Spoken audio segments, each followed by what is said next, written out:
everybody. Welcome to episode 5 of the Canine Connection podcast. Today, Laurie and I are going to be talking about errors. Oh boy. Dun, dun, dun. Errors. So, think we should talk about the human side of errors first because I really have no idea why. I don't know if this is ingrained just in like society or in human beings genetically, but we have a very, very strong aversion to errors for some odd reason. I actually do not have a strong aversion to errors at all. And I think anyone that's ever done anything that's challenging, worked towards a goal. I know I listened to a million podcasts, read a million books about athletes and just people in general that are successful. And all they ever talk about is all the times they messed up and failed. And they're like, whatever about it, because they know that it is just part of the journey. And it is impossible to get from point A to point B without making mistakes. It's just impossible. Yeah, and I don't know what it is either, but I have to say growing up in my household, we all played we were all in sports and we were really competitive, and I did have parents who held us to a standard of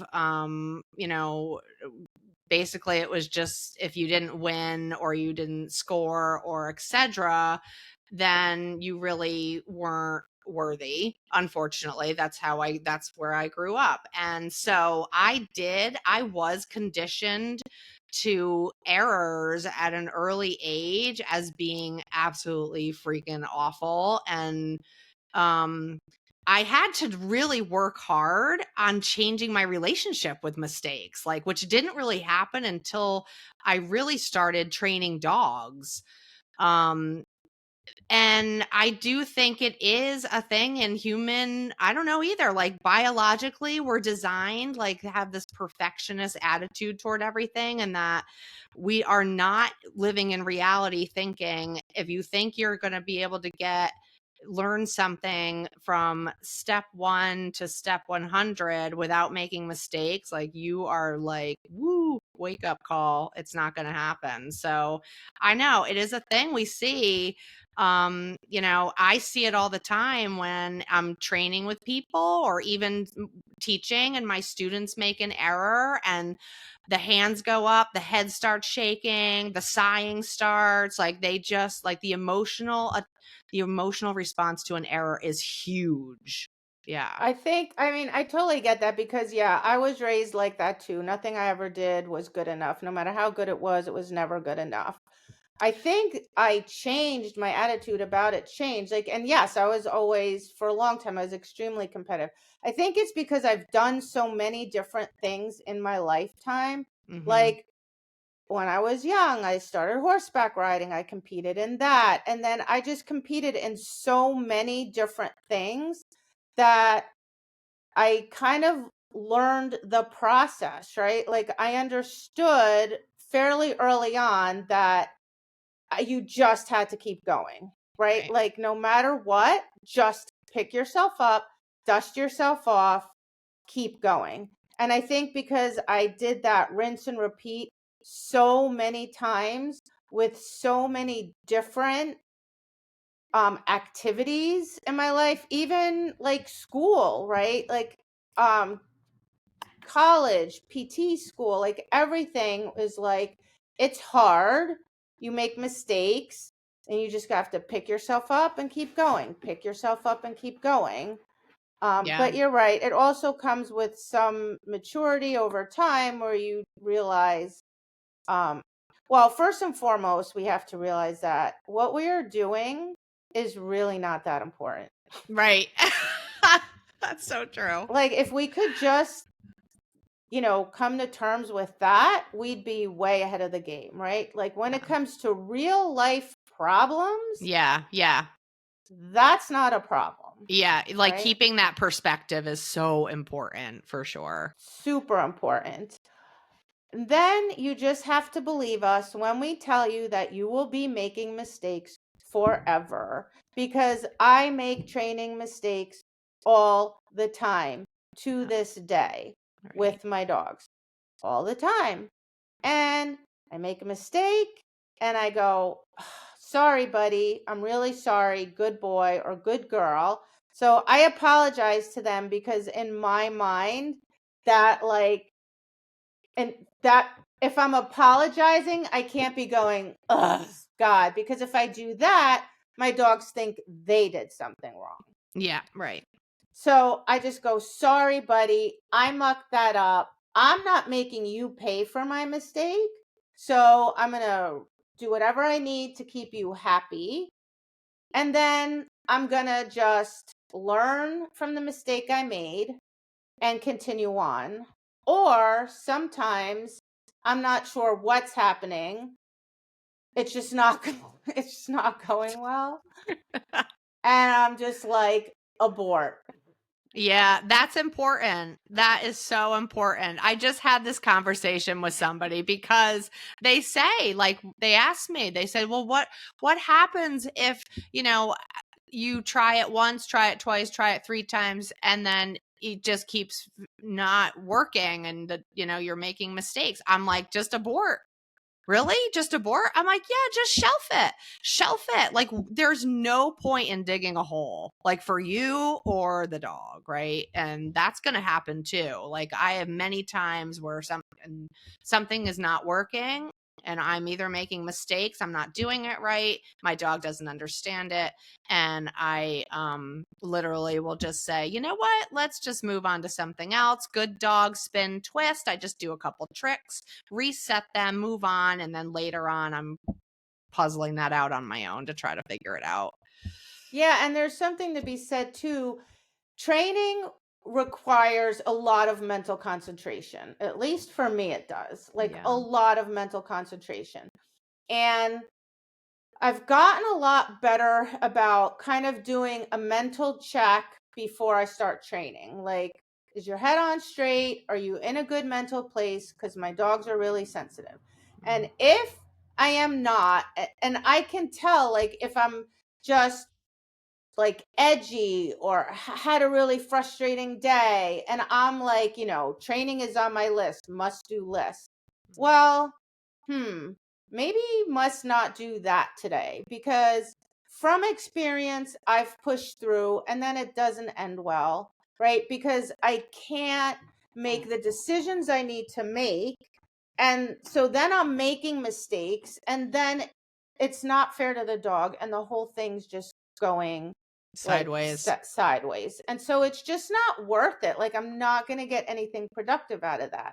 And I think that's hard for people too. Like, because if this was on my list today, I must do that. And to not do that, maybe it feels again like failure, whatever. I'm just like, I made a choice that's going to be better in the long run for me and the dog. And I've also like been in the middle of a session and things go south and I can feel myself getting really frustrated, and I just put my dog down. And I've even done this with my training partner, and I look at him, I go, I just need a minute. I just Yeah. need a minute. Like, I have to Yeah. get my shit together. It's a reset moment. Yeah, just I need to walk away. Like, don't talk to me right now. Yep. Yeah. Yeah. And that comes from, like, I truly believe those moments do come from because we are striving toward excellence all the time, right? Like, I think if you're in competition, obedience, the sport or any sport, right? Agility, anything, and you are investing in training your dog, you're giving up things to go train your dog, you're putting out money to go do stuff with your dog. Like, we're striving for excellence and mastery all the time. So we can't help but get emotionally invested in the process, especially when errors happen, right? Like that's, I think, a really hard thing to do. And what helps me is to try to kind of stay in the moment, is that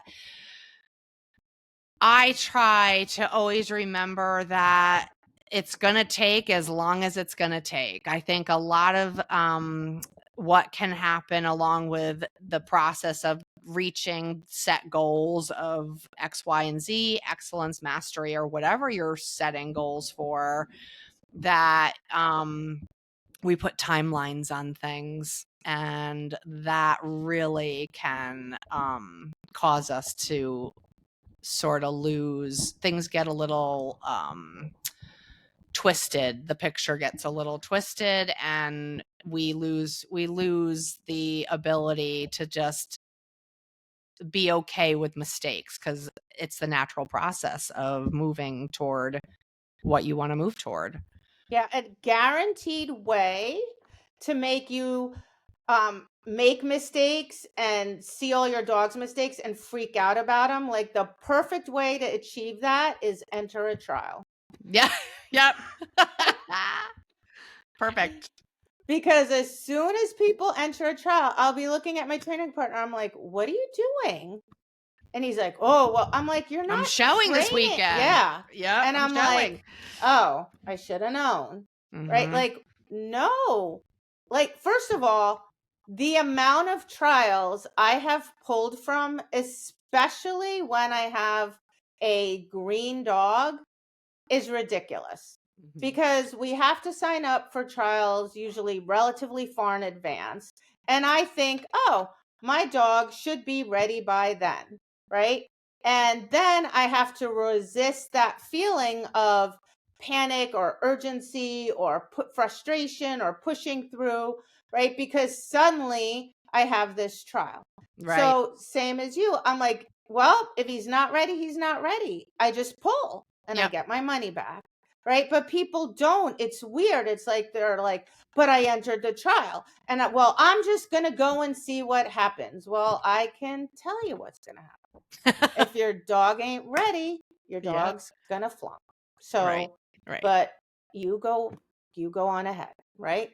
So, yeah, that's a sure way, because it puts pressure on us. Yep. And, that's kind of like something you have to be super hyper aware of, right? Like we have the nationals, our nationals coming up in a whatever 6 soon, weeks. right? Yeah, you're better at keeping track. I'm like at some point relatively soon.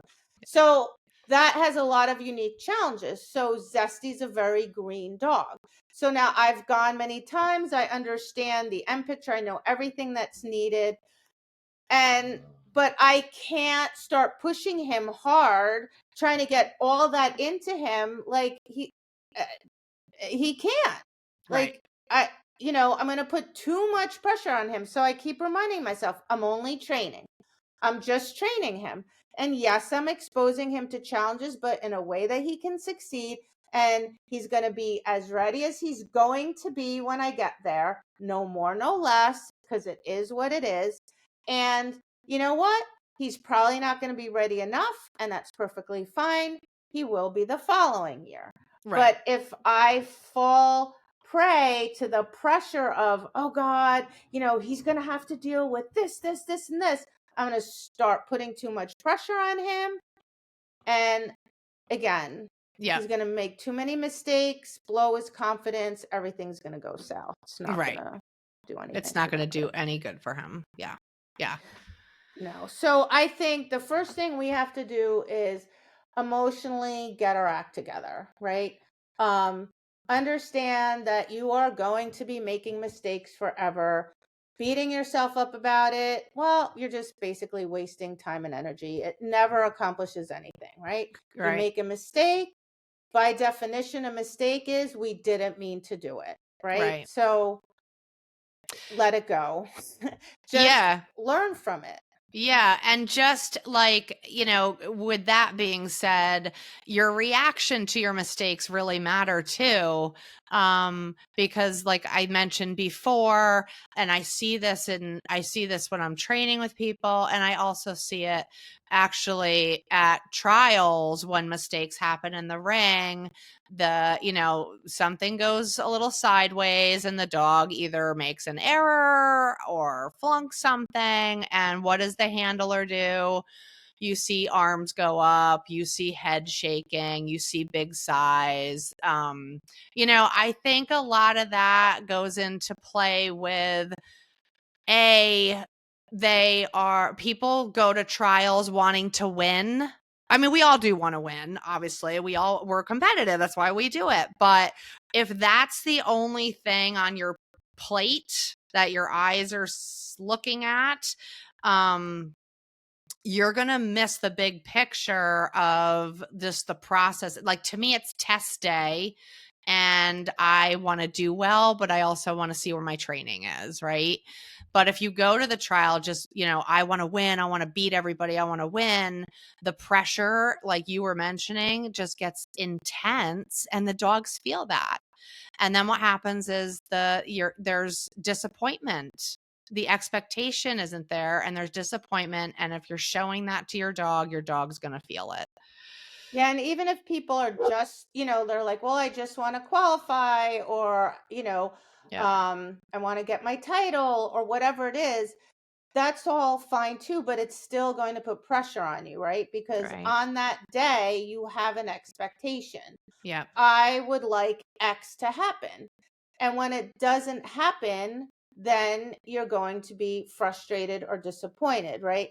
I think when someone's been trialing a long time and is very experienced, you realize that you flunk a lot, a lot. And I have had people look at me and argue with me like, your dogs don't I'm like, oh my God, if you only knew how many times my dogs flunk, Right. right? Before they get to a point where they're relatively consistent. But even then, they still flunk. I Yeah. flunked local trials. I flunked huge competitions that I've prepared for a long time for.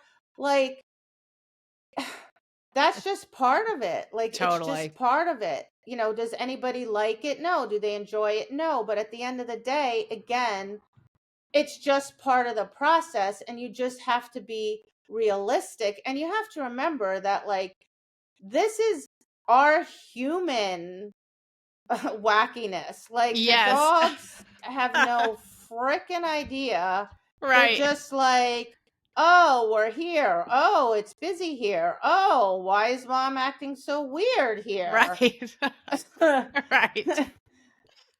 And, we're all caught up in, oh, but I want to achieve this, whatever it is, doesn't matter what your goal is, and sure, it's great to have goals, but you have to be prepared that if that doesn't happen, what are you going to do? Right. And Right. how are you going to react Yeah. so that your dog isn't paying the price for our ego and our vanity, in Yeah. essence, is what it comes down to, right? Because people are like, oh, I'm so embarrassed, I don't want to let people down, people are going to think this, people are going to think that. I always tell them, nobody gives a shit. They only Right. care about themselves. That's It's all they true. really care about. It's true. Like, no offense, but they don't care how you do. Yeah. Right. It's true. Yeah. All the people standing ringside, they're not even paying attention to you. I Yeah. can guarantee you. Yeah. They Yeah. just, all they care about is their run and what happens when they go in the ring and how their dog does and Yeah. whatever, Right. Right. And again, like I said, it's not world peace. It's just, so I think it's important to just take some time, reflect, Yeah. and work on it. No, it's not easy, but like anything, you must work on it consistently, right? So I think about these things all the time so that if something happens, I'm prepared, right? Right. Or if I make a mistake, then I think to myself, okay, no big deal. We got to just do a better job next time, learn from this, and move on. Right.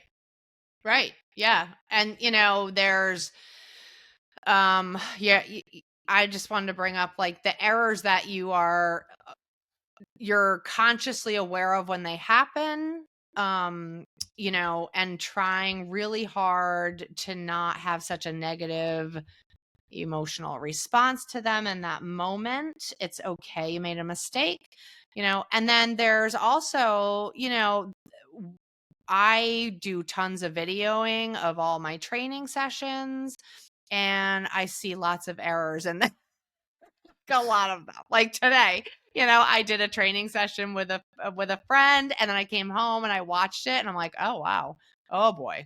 I mean, I probably picked out 20 things I did wrong, but I'm just always in my head. I'm not going to sit there and beat myself up over it. Um, I'm just I've been training myself to immediately just apply to not do that again and make it better. I'm just always trying to learn from every error I make, so that I improve in my handling skills and train my dog better. Yeah, and another little trick that I use, so for example, is I try to just laugh about it, like Me too. purposefully, Yeah. right? So I'm in class, I'm healing, and everyone's like, you just drifted a whole mat over. I just start cracking up. I go, oh, well, I guess I shouldn't have been drinking this morning. Or I'll just say something stupid so Right. that I laugh about it and then my dog feels relaxed about it, right? Yep. And it helps me too, right? Because I'm like, oh, whoopsie, I drifted. Okay, pay more Yes. attention. That's it. Like I'm not like, oh God, everybody saw me drift, Right. or I jam a halt and my dog is standing there and I'm just like, oh boy, Oops. buddy, like I fucked up again. And then I start, I giggle and they all think I'm wacky, which is fine. And then onward and upward, I make sure I do a better job with my footwork moving forward. Right. Right. So, yeah, sometimes I just do things and I'm like, what was I'll just start Yes. laughing at myself. Like, what was that? Like, what did you Well, just do? I'm like, what is wrong right. Well, you have to. You have to just laugh about it because, at the end of the day, I mean, it is not world peace. All right. It's not. It's not. It's not. And the dogs are so resilient. I mean, you just freaking fix it and move on. Yeah. Just do better. All right, so let's start to wade into what do we do when the dog makes a mistake. So for me, I think there's two kind of types of mistakes, right? Like if I'm teaching something and my dog does the incorrect behavior, I arguably I don't even consider that a mistake because the Right. dog doesn't even really know what's right or what's wrong, right? So if I'm very confident that like I am teaching my dog something and my dog does not know the right answer yet, then I certainly can't be like, dog, you're wrong. Because the dog's like, well, I don't know what the hell you want from me. Right. I feel so for sure, although technically I'm always teaching, but before I go down that rabbit hole, for sure, when I'm teaching the dog behaviors, whatever those behaviors are, the dog is going to give me incorrect behaviors at some point because it's trying to puzzle it out, Yep. right? So I'm not going to get annoyed with that. If my dog gives me the incorrect behavior multiple times, like 2 to 3 times in a row, then clearly I'm confusing the dog, right? I'm not giving the dog good information. Now, what that is or why that is, I need to figure that out. And we can go through a list of those things a little bit later. But initially, the main thing is I am not going to say to the dog, dude, what are you doing? Like, why can't you figure this out? Like, no, I have to say that to myself. Dude, what are you doing? You're confusing the living shit out of The this dog. dog. Like, figure it out. Figure out how to be more clear so the dog can figure out the correct behavior. Right. Now, I do feel there's a balance there. And, this is where it can get a little bit, controversial.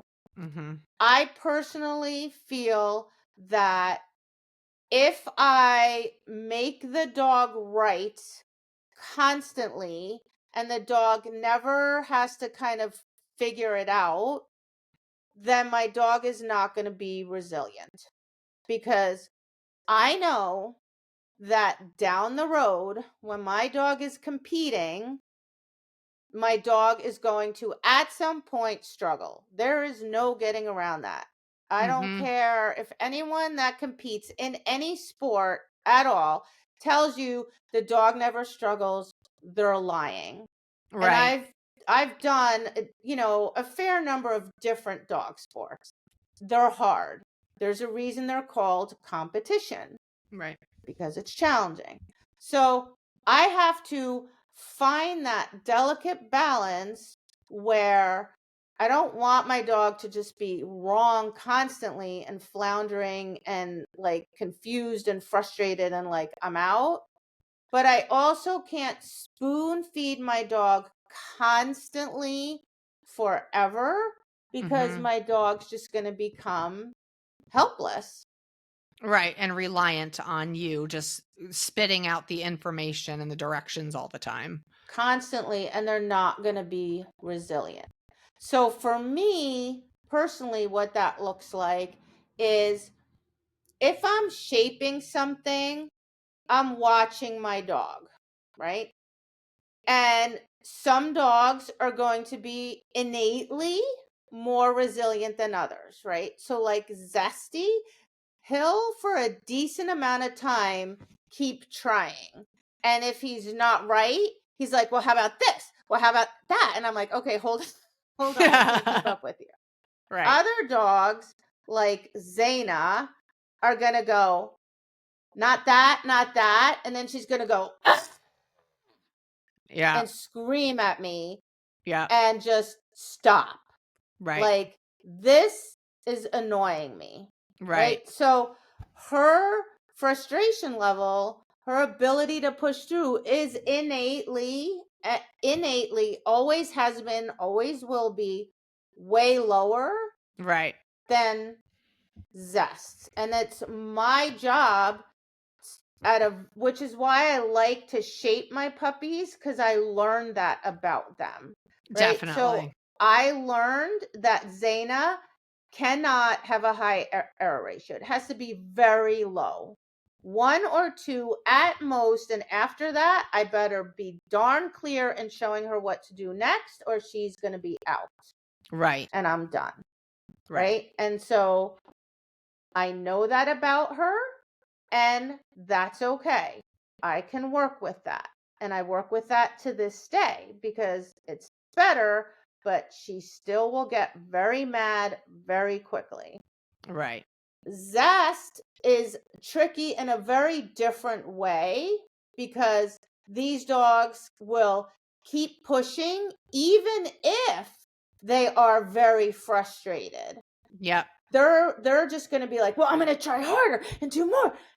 Well, they're still frustrated, and I don't want that either. So, Right. yes, he'll keep going, but he's not necessarily comfortable. So, Right. I have to read that as well. Like, I have to read the signs that he's giving me, and he'll do this super weird thing. Someday I have to get on camera, because it is the weirdest thing you have ever seen. He starts, like, those bobblehead things? I don't know if they even still make them. Yeah. Yeah. He'll Yeah. start flinging his head up and down repeatedly. It looks super weird. It's like, what the hell is he doing? And he'll just go, once, but he'll like flip his head a whole bunch of times. That's him saying to me, like, uh, uh, um, I need a minute here. Like, this is not going well. Yeah. Like, I'm not Right. happy. Yeah. So I'm like, okay, I want to avoid that at all costs, right? Like, where is that threshold? It's higher than Zaina's, but still not super high. Yeah. Just because Yeah. he'll keep going, you know what I mean, doesn't mean he's happy. Right. Yeah, because they're all different and they like your dogs, I always just call them and like, well, they're always a learner, but in the early stages, like what type of learner is in front of you because they are going to be different. and shaping. I do the same thing with the puppies. Um, and just to talk about shaping for a second for people who not sure what that really means, it's really, to me, the best way to describe it is just sort of giving the dog some information on, I'm presenting the dog with some information and wanting them to sort of try on their own to puzzle out what they need to do with that information to solve the puzzle, right? Mhm. And like Petra said, like that can be very frustrating to some dogs. Like they have different thresholds where they get to a point where they're just like, I can't do it. And they spark at you or quit on you. So you have to be really careful and observe and watch what kind of learner you have in front of you. But the shaping is really nice because you're just going to mark things when they get right. I kind of call it like capturing. So they're not on the money, but if they're close, I capture it with a marker.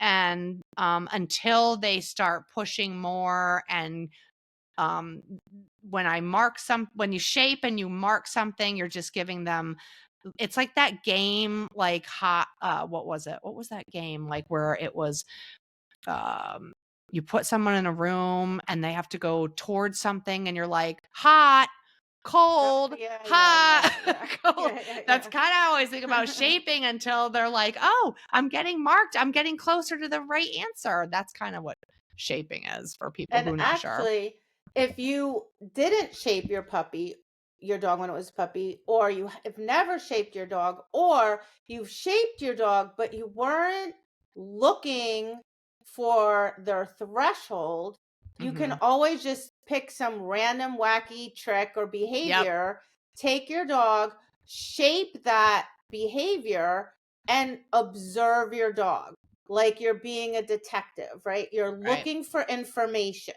right? How frustrated does my dog get? How quickly does my dog get frustrated? What does my dog do to indicate that? Does my dog leave? Does my dog give up? Does my dog get frantic? Does my dog get vocal? And then you can kind of say, oh, okay, these signs are tell me this about my dog. And this is where my dog's threshold is for struggle, right? Right. It's very, very low or it's relatively high, but I have to be careful because I don't want to go overboard, right? So I think that's just really important information for us to have because when it comes to dogs making mistakes, humans make a ton of assumptions Mm-hmm. because you know where you're going and you think you taught your dog how to do the behavior. Right. That does not mean that you did Right. or that Right. the dog understands it. Yeah. And that goes, the whole shaping thing is I love shaping because they are going to guess wrong. They are going to make errors in this, they're them trying to get to the end goal of figuring out what the answer is. So when you are spoon feeding all the answers all the time to your dog, you're not building a thinking dog. Like I want a thinking dog, right? So if they get stuck, I want them to go back to that shaping mentality of like, oh, well, I'm not sure what the answer is. Is it this answer? And you know what? Sometimes it's not, and they make an error, and that's okay, right? But I'd rather have that than the dog who just bails because they've just been so reliant on all that information always being given to them to make sure they're right all the time. Yeah, so 300%, that's where I ended up with Zeal, right? So Zeal was super nervous, super worried, super afraid of everything under the sun. And so I babied him, Yep. right? If he made a mistake, I didn't even have to say you're wrong. He already beat himself up, put himself in the corner, gave himself a timeout, like grounded himself for a month. I was like, oh my God, like relax. So as soon as he made an error, I'm like, I'll help you.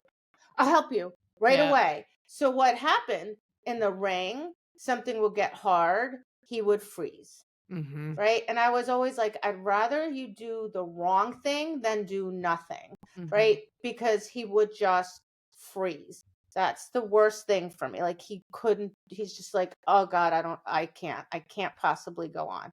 Right. Right. So later in life, when someone pointed this out to me, I was like, oh, like the second he struggles or looks unsure, I immediately jump in and help him. So what happens in the ring? He struggles and he's just waiting for me to bail him out, Right. right? Because I taught him that inadvertently. So I had to go back and do like shaping with him, right? And if he struggled with something and I would have to not immediately help him, I would have to like either wait a little longer, use a little body English, something, anything to get him to do something. And if he even moved a paw, I would just go, yes, Yep. right? So that I could teach him, like, don't freeze, just Try. do something. Right. And I remember when I finally made a breakthrough was I was at a trial. I did command discrimination, was really hard for him. And I gave him a signal and he hesitated for a second. I was like, oh God, he's going to freeze again. And then he did the wrong position change. And And you I were like, was like, "Yay!" I go, yes. Good. And the judge looked at me like, I hate to disappoint you. I'm like, I know it was wrong, but he did something. I Yeah. was so happy. And then after that, it very shortly after that, like he turned the corner, right? Because I had to teach him that it's okay to make a mistake. And which meant that when he made mistakes, sometimes if he made a mistake, but it was better than freezing, I actually rewarded that. Oh my Yeah. gosh. Right. Yes, I rewarded the wrong behavior. Yeah. Because what I rewarded was him making the decision to do something, to not be helpless Right. That's it. That's it. and to do something. Because I'm like, after that, I can, he's an honest dog. Once we get over that hump, he'll figure it out, Yeah. And you that's a know? great thing for people who do have dogs who, may be listening and they're like, "Oh, this is exactly what my dog does." They sort of freeze and then bail on me. You can just go, like, I would just take my dog like Petra did, and I would just do like simple tricks and shape things that are not, I would even not even do like formal obedience stuff, just do other things you could shape and teach your dog to just, if you don't know the answer, guess.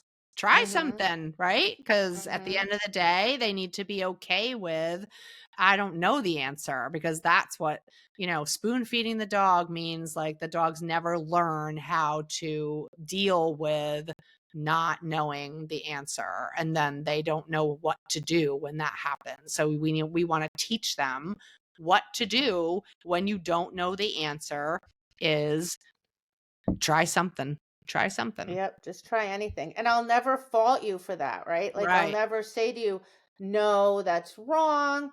Right. Um for most dogs, right? Now for some dogs, like I got so for me when I say no, I'm super neutral about it. It's just information. The definition of the word means try something else. That's all it means Yep. is try something else.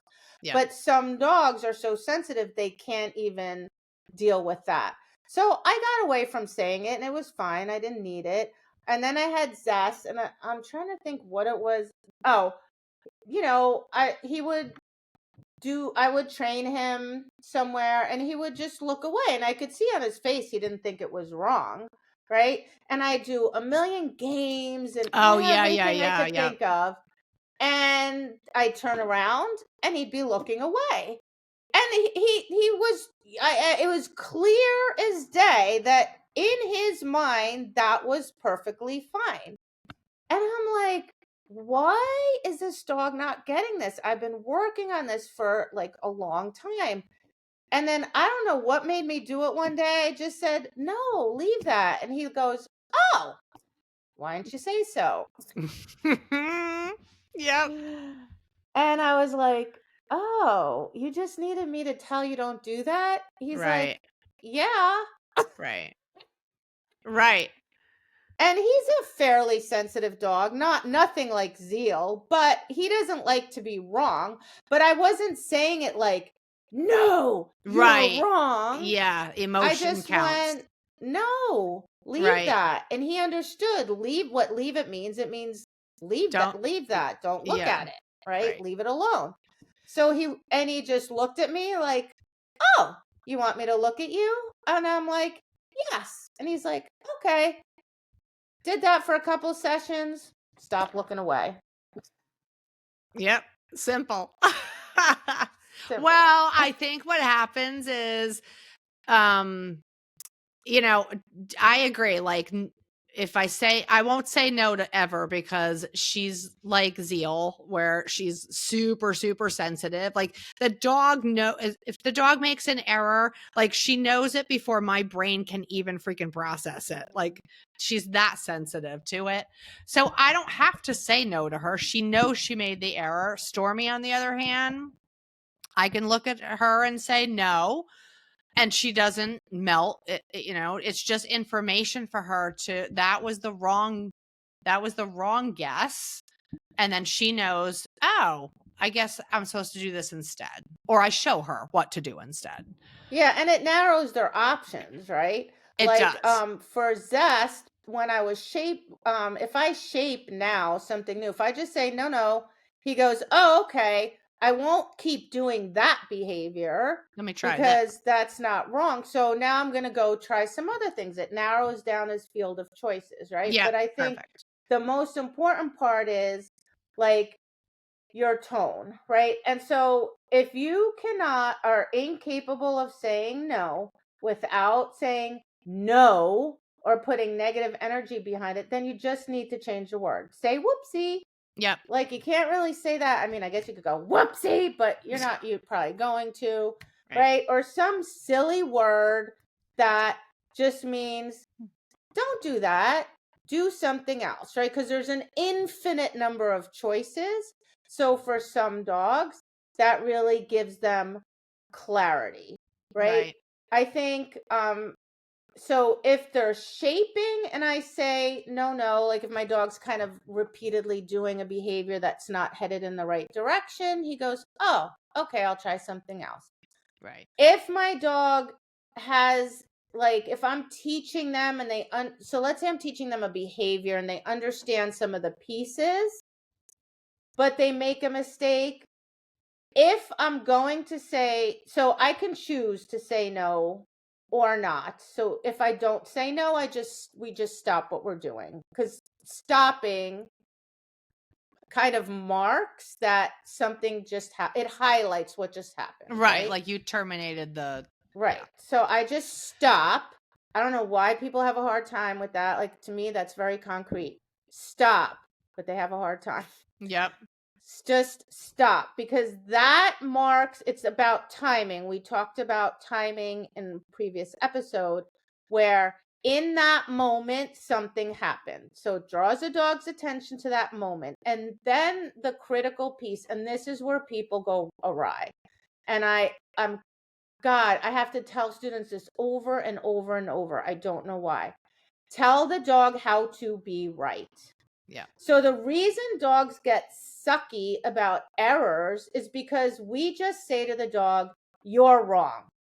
So regardless of how we say it, if we just stop what we're doing and the dog goes, "Oh shoot, I did something wrong." Or people go, "No." Dog goes, "Okay." Well, if the dog knew how to be right, they would have done it. Yep. You must tell them how to be right. And this is where people struggle. They just assume, again, here's that word, Yeah. that the dog has a human mind and is clairvoyant and knows what you wanted, and therefore the dog should know how to fix it. Well, the Right. dog doesn't. So now the dog gets stressed out. Now you do it again. Now the dog's wrong again. The dog still doesn't know what to do right.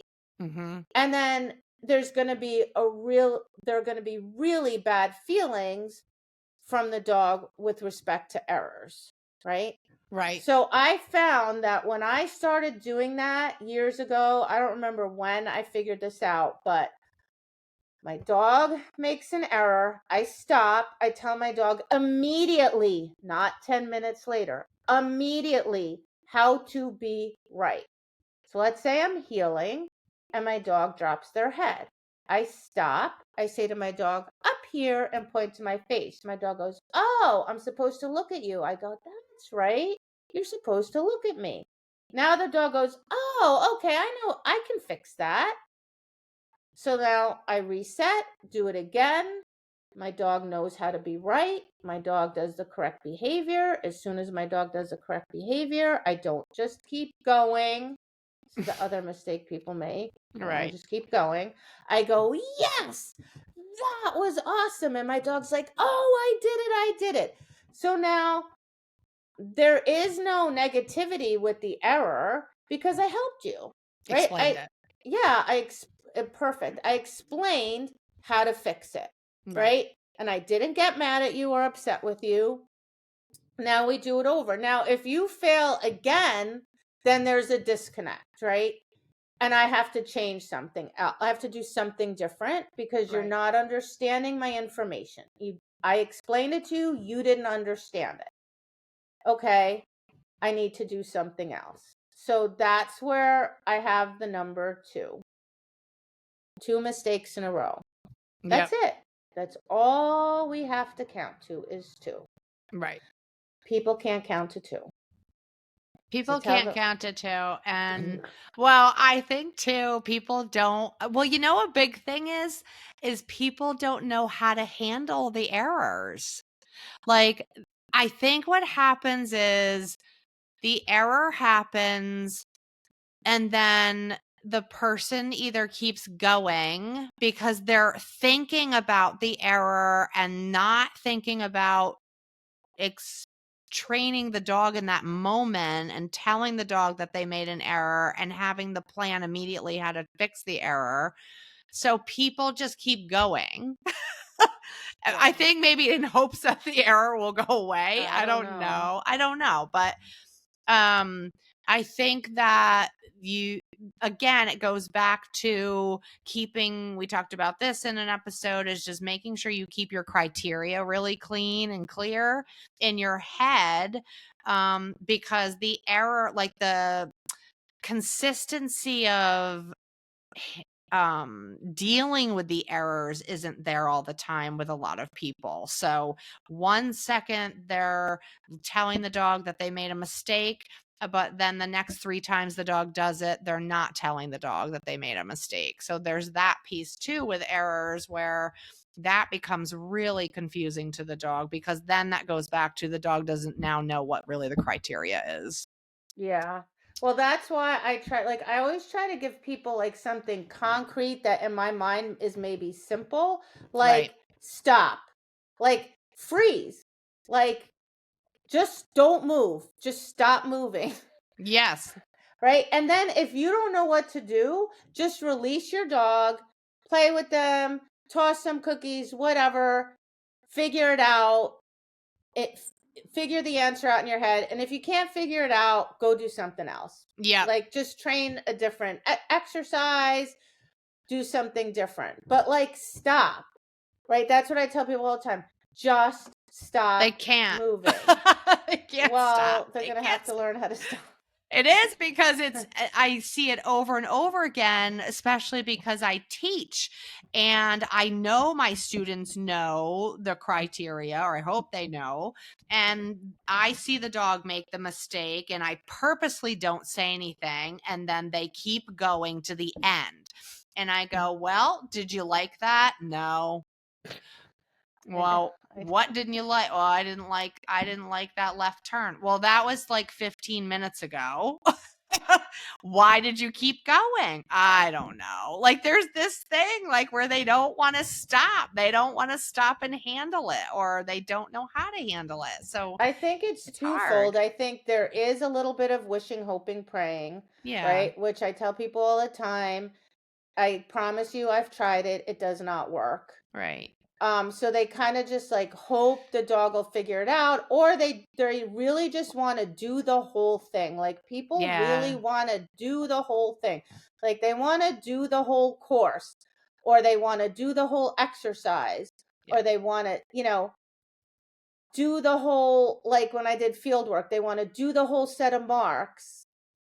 They just it's Yeah. instead Yeah. of just saying no, like I'm just going to do the pieces, because doing the pieces and giving the dog really good information is ultimately what's going to get me what I want in the end, right? Not constantly trying to push. I think people are always testing because people are in a rush. They want to get to the end and they're testing. They want to see, can they do it? Can they Yep. do it? Right. And my first field trainer, field was the first sport I did, and he said to me, the only time you test your dog is at a trial.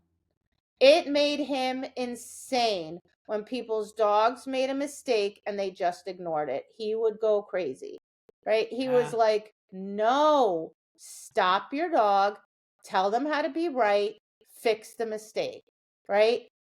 And people, but they want to test, right? Like, well, Petra's dog did it. I want to see if my dog can do it. And I don't even think it's a conscious thing. I think it's a subconscious thing, right? Right.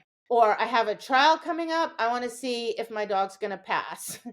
Right. And training is training. You're always training. You should always be training, right? The only time you're not training, and even then, arguably, you know, I would not let my dog struggle in the ring, Right. but is in the ring, right? Like that's when you're quote unquote testing your dog. Yep.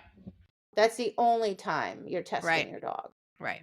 right? And all the other times you are training your dog, Right. right? And if you let them make the same mistake over and over, you're basically telling the dog that's correct. So if you're not intervening and helping the dog be right, right? If you're not saying, so if my dog drops his head and I keep going and then they pick their head up and I do that 3 times in a row and I just let it go, I basically taught my dog that the correct behavior is drop your head, pick it up when you're ready. When you want to see something else, look at it. When you're ready, look back at me. That's what I'm teaching my dog. I am not teaching my dog that you shouldn't look away from me. Correct. And if I help the dog, I'm teaching them the same thing. So my dog looks away, I say up here. My dog looks up, I keep going. My dog looks away, I say up here. Dog does, we keep going. I'm teaching my dog that if you see something interesting, go look at it. When I tell you to, look back up at me, which the dog does, right? And I'm saying that's correct. I am never explaining to the dog that you should not look away in the first place. Correct. Yeah. So don't be surprised when you're in the ring, when your dog looks away and then it doesn't look back because you're not able to say, hey, look back up at me, right? And you can't say, oh, my dog's so naughty. No, your dog's doing what you taught the dog to do. Right. Yeah, and I think that happens a lot too, that, for whatever reason, sometimes I feel that, like you said, they just want to get to the end. So they go into help mode when the dogs are making some errors like that. And they just in training, and then um, they, they inadvertently and really not, they don't even, I don't think they're that even aware of it after a while that they're helping the dogs that much. And then they go to a trial, and like you said, like then the dogs is now doing it and you can't help them, and they come out of the ring, and I hear this a lot, and they're like, I don't understand, the dog never does that in training. And I'm like, yeah, well, it does, and Mm-hmm. you're helping the dog, you're not explaining to the dog not to do that, and this is what you should be doing instead. So then that just causes confusion for the dog. Yeah. So I think it is important, when there is a mistake, the mistake being the dog, I don't even know if I would call it a mistake. When the dog's not meeting criteria, which means the Right. dog's not doing the exact behavior that you want. It's doing a variation of it. Is that variation okay? Is that variation going to hold up in the ring? Well, in that case, fine, right? Right. But if that variation is just going to cause problems where the dog's going to struggle and then flounder, or the dog's not going to qualify, then you're not helping the dog by not addressing the situation, right? Right. So I will always address it. Now, I'm not going to go down a negative rabbit hole either. Like, I'm not going to be like, up here, leave it, up here, leave it, up here, leave it, up here. God, that's so annoying. Right? If I have to do that, then guess what?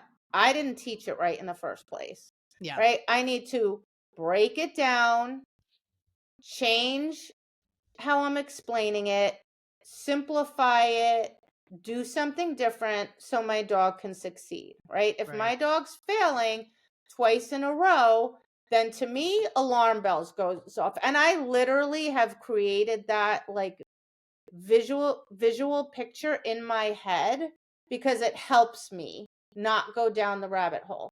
So my dog makes so let's say Zesty picks up the glove, but he kind of doesn't turn around really quickly. And that's not what I want. I want him to turn around really fast, right? So then I might say, "Hey buddy, remember I show him how to be right." Then I redo it and he makes that mistake. If you can't really call it a mistake, but he doesn't meet my criteria Criteria. again, Yep. right? Right. At that point, I have a vision in my head of like alarm bells going off and lights blaring, brah, brah, brah, like emergency, emergency, right? Because I've created that in my head as a way to stop myself, Right. right? Like, don't do the same thing again. It's the definition of insanity. Right. Doing the same thing over and over, expecting a different result. So now I have to become a trainer, right? I have to go, okay, the way I just explained it to him, even though I explained it, I think I was clear, he doesn't understand it because he's Right. not doing it. I'm not Right. going to do it over and over and let him be wrong, wrong. Like, oh my God, that's miserable. No Right. one wants to do that. So I need to change something.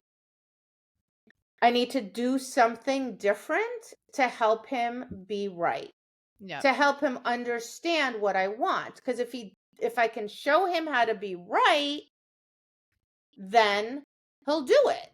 Right. And then I can say, that's it, buddy, you're correct. Yep.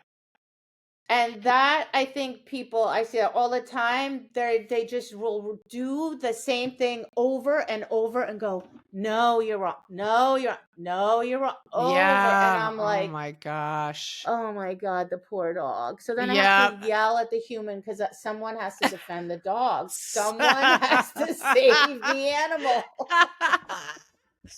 Advocate for the I'm dog. like, I'm sorry I just yelled at you, but somebody has to save this poor animal. Like everyone, I feel like in that moment, I feel like I should just give them Zaina and go and do that same thing you just did with Yeah, right. Zaina.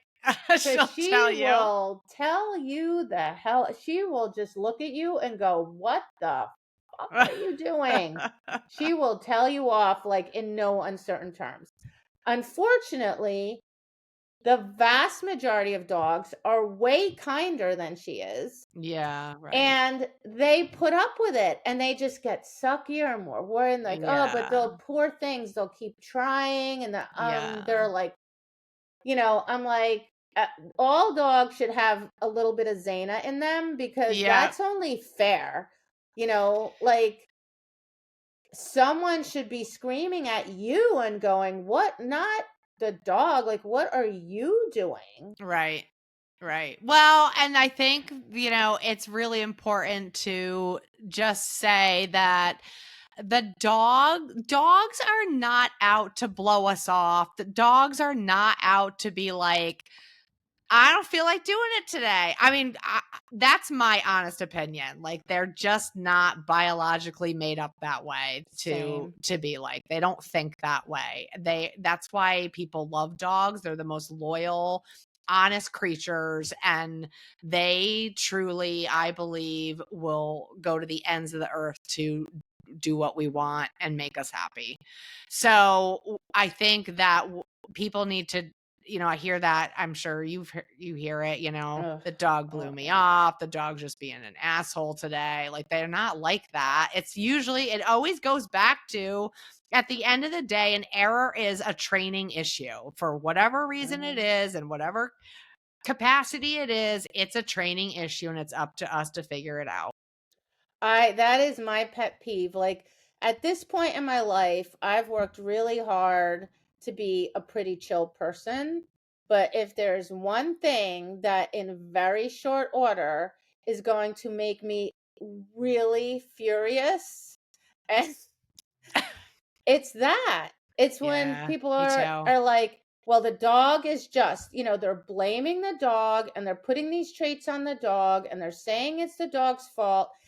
And it makes me especially furious because I guarantee you, I will bet everything I own that if you believe that, I can prove you wrong. Yep. Because I can find that hole in your training, right? Yep. I mean, Right. for decades, people would like swear to me up, down, left, right, and center. My dog only does it in the ring. It's the dog. He know, and 100% of the time, I was able to elicit the same error in training Yep. because it was a hole in that person's training, which I think people should be thrilled with. Right. Because if my dog wakes up in the morning and decides to give me the middle finger, I have zero control over that. Right. Right? I may as well be just at a slot machine gambling, right? Like Right. whatever. I don't know. Oh, he decided and today's not the day. That's what Yep. people say all the time, right? Yep. No, if it's a training issue, I can fix it. Right. I can fix it. I now have control. That's empowering. It may not be easy. It may take me some time to figure out, but I can figure it out and I can fix it. Yep. So we should say, oh, that happened. Okay, well, clearly there's a hole in my training. Let me figure it out. And if you can't, get help. Just get Right. help. There's a million trainers out there. There's a million people online. Like it's so easy nowadays, right? Yeah. Get help. But don't blame the dog, right? Right. Take responsibility for your role in this relationship, which is we decided that we want to do this thing with the dog. The dog has no idea what these crazy rules are, right? Like Right. even when we do something that's like quote unquote instinct based, right? Like Right. if you take field training, well, guess what? It's not run however you want to get the bird and get all the birds and bring them back in some willy-nilly. Oh, no, no. There's a whole bunch of rules here. You must pick up the birds in this order. You must go in a perfectly straight line, and they have obstacles in the way purposefully to push the dog off that line. And it's completely artificial. Right.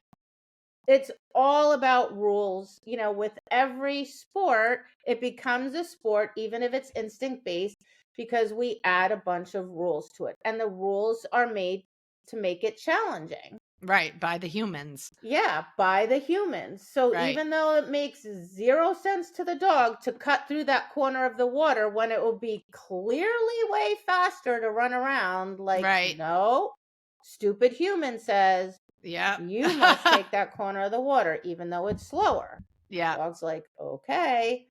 So, yeah, it's Yeah. completely It our It responsibility. is. And, I really do try to stay so grounded. I try to always, and I do remind my students, or anybody who's come to me for some help or advice, like, you know, it's not us at stake at a trial like we think it is. Like, oh, there goes $60 in entry fees, or oh, I wanted that title and I didn't get it today and the dog messed up.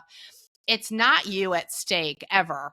Your dog is always at stake on how you handle that dog at a trial. Like I'm always thinking about the longevity of my dog's mental state through this whole stupid journey that I'm asking them to do with me. Because they, and we'll get into, I think we're going to have to do more on this subject, but at the end of the day, like, the dogs do read our emotional response to things, 300%. and 300%, and I just always am trying to keep them, like, I just want to keep their emotional response and my relationship with them to the best ability that I can. Yeah. And I remind myself, like, when I'm in my house and they're like being affectionate or they're just being cute pet dogs, right? Yeah. Like, I'm constantly very purposefully and consciously reminding myself, like, this is why you got a dog in the first place. Right. This is who they really are, which you mentioned earlier, these like amazing creatures that just love us unconditionally, right? And I'm like, is X goal worth ruining that relationship to me? Yeah. Like, am I okay with that? And I'm not at the end of the day. Like, Right. I'm not. And if Same. that means I'm not going to achieve the goal with this particular dog, so be it. Yeah. Right? That's my choice. That's a choice I make every day. And yes, I'm very goal oriented. So I very mindfully and consciously make those decisions, remind myself of those, thoughts and feelings in the moment constantly, so that I don't get caught up and I don't get carried away and I don't, make poor decisions based on some sort of a goal or a result. Right. And at the cost of your dog, At the cost of the dog. Yeah. Yeah. Yeah. So maybe we should stop here on this episode, and then the next episode, I think we could give some really concrete examples of mistakes and how we handle them. And also, if you guys, after listening to this episode, if you jump on to I guess the Facebook page would be easiest, and put comments in there of things that maybe you're confused about or you'd like more clarity on. Go ahead and post those there, right? And even if we don't get to it in the next episode, for sure we'll make sure to address it in a future episode. Yeah, definitely. All right. Great. So Yeah, now everybody's going to be super okay with errors, and they're That's not right. going to get upset about it. Yeah, errors are okay. And everybody's going to be happier. Yay. Right.